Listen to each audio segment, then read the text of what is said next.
What's up, guys? This is Wallace from A3Academy. Now, Pete might have told you I'm in Cambodia right now, and the reason that I'm in Cambodia is because we at A3Academy are preparing something huge, and I mean totally like game changing. And we will deploy it on our A3Academy channel 22 videos from now, and it's going to be pretty awesome. So you should definitely stick around for when that happens. But for right now, let's talk about DNA replication. DNA replication is pretty important in telling us how we conserve our DNA. So it's a pretty important thing to be learning. So one of the big questions you have to ask first, though, is when does the cell need to make new DNA? And if you take a look at the cell cycle, this is just the cycle that a cell goes through every couple or so hours. Now, DNA replication happens in the S phase of the cell cycle. And that's right in between the two growth phases of the cell cycle.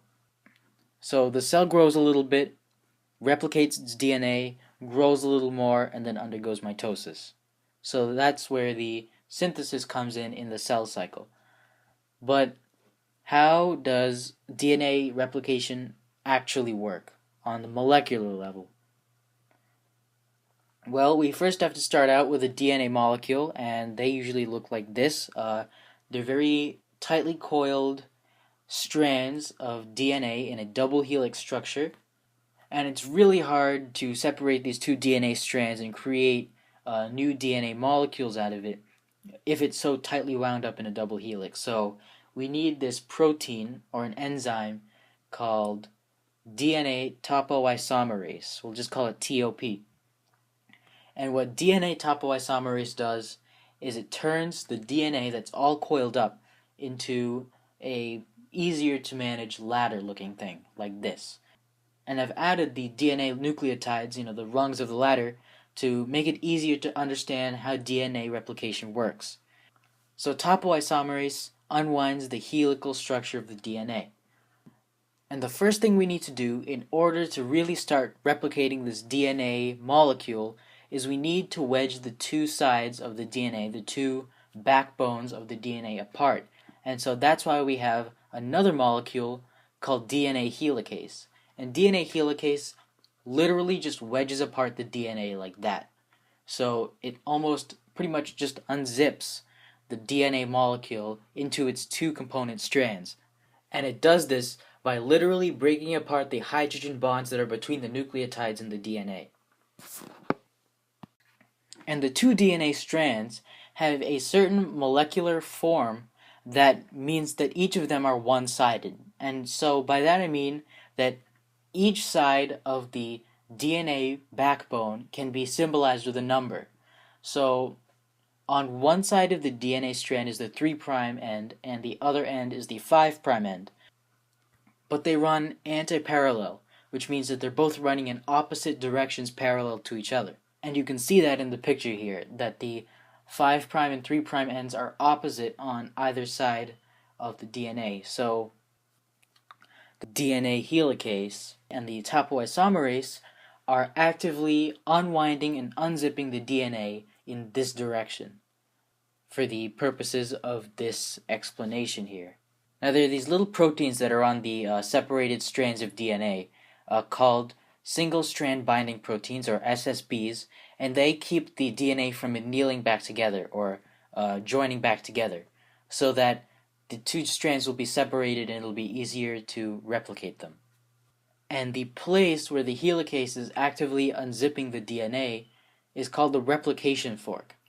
And on both sides of the replication fork you have two strands with different names. So where the 3' end has been unzipped, we call that the leading strand. And where the 5' end has been unzipped, it's called the lagging strand. And they call them that because the lagging strand actually replicates a lot slower than the leading strand, and we will go into why that happens. So on the leading strand, it's very easy to replicate. The first thing that happens is a molecule called DNA polymerase attaches to the 3' end and moves toward the 5' end of the leading strand. And the polymerase actively is joining nucleotides to the other side of the DNA molecule so that it's creating a complementary strand and completing it. Like this. So we already have a totally new DNA molecule that's getting formed off of the leading strand. Now the reason that this is done so quickly is because DNA polymerase naturally works from 3' to 5' end of the DNA strand. Now the lagging strand is different because DNA polymerase can't move in the 5' to 3' end. It has to move backwards along the lagging strand. But it's not that easy because helicase and topoisomerase are both moving in the 5' to 3' end with respect to the lagging strand. So DNA polymerase still can only code in the 3' to 5' direction. So we need a new molecule, new enzyme here called DNA primase. And DNA primase sticks to a part of the lagging strand and leaves a little thing called a primer. And a primer is just a set of RNA that is complementary to the DNA, and it allows DNA polymerase to latch onto it and create a new short strand of DNA. Again, DNA primase hooks on to the lagging strand. It inserts a RNA primer, which allows DNA polymerase to latch onto the primer and create a new short sequence of DNA. And that keeps happening. Primer goes onto the lagging strand, leaves a primer, the DNA polymerase latches onto the primer, creates a new strand of DNA. And this is done over and over again until the lagging strand is filled. Now these short bursts of DNA, they're not a full complete DNA strand. They're just these fragments called Okazaki fragments. And if we want to turn these Okazaki fragments into one continuous DNA strand, we need a new molecule called DNA polymerase delta, which is just a different type of DNA polymerase that'll move along the lagging strand, and it will basically turn all of the RNA in the RNA primers into DNA. But these new Okazaki fragments still need to be joined together, which is why we have an enzyme called DNA ligase, which will move along the DNA strand one last time and connect all of the DNA backbones together to create a new complementary DNA strand. And now we have these two different DNA molecules that are being synthesized out of the two strands of the single molecule. And after all the replication is done, we will have two of these different ladders of DNA. And since each new DNA strand contains 1/2 of the original DNA strand, we call this semi-conservative replication. And now that the topoisomerase is gone, the DNA will tend to curve back into its regular helical shape, and we will have two DNA molecules, which is twice as much as we started out with earlier.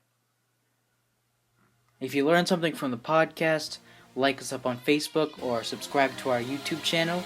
And as always, the more you know, the better you are.